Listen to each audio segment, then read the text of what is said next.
مفاجآت متوية داخل النادي الأهلي، المرعب يعود إلى الأهلي والخطيب يعتمد الأمر العاجل.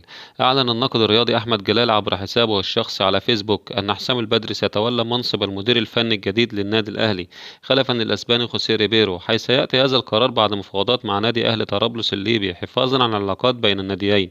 الجهاز الفني الجديد للنادي الأهلي، وفي هذا الصدد كشف أحمد جلال عن أن الجهاز المعاون لحسام البدري سيضم هادي خشبة مديرا للكرة، أحمد أيوب مدربا عاما، أحمد شكري مدربا، كما أشار إلى أن وجود اتجاه لضم طارق سليمان مدربا لحراس المرمى بعد فك ارتباطه مع المقاولون العرب، مع توجيه الشكر لمحمد يوسف وعماد النحاس.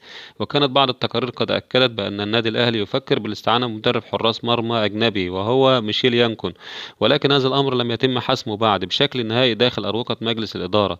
الأهلي يعلن الاستغناء عن ريبيرو. جاء هذا الإعلان بعد أن وجه النادي الأهلي الشكر لخوسيه ريبيرو وجهازه المعاون، وتم إنهاء العلاقة التعاقدية بالتراضي. وأوضح النادي أن القرار جاء عقب اجتماعات لجنة التخطيط التي ناقشت التقارير الفنية.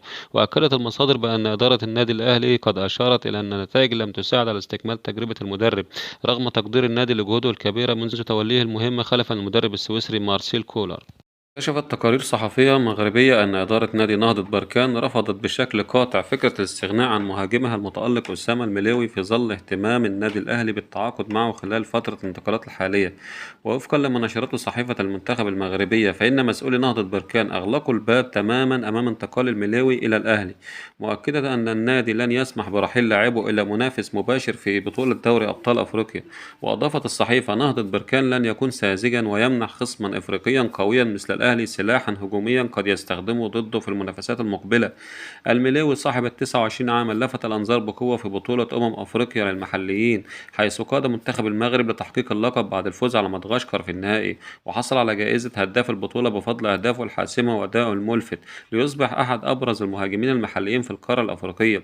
وسبق الأهلي أن اتجه للتعاقد مع لاعبين مغاربة بعد تألقهم في المنافسات الأفريقية مثل وليد أزارو وبدر بنون وأشرف بن شرقي، إلا أن نهضة بركان شدد هذه المرة على أن المليوي يمثل سلاحه الأفريقي ولا مجال للتفريط فيه. المهاجم المغربي يمتاز بالقوة البدنية والحضور داخل منطقة الجزاء إلى جانب حس تهديفي عالي جعله هدافا للعديد من الأندية، لكن إدارة الفريق البرتغالي تعتبره أحد ركائز مشروعها القاري وتتمسك باستمراره خلال الموسم المقبل.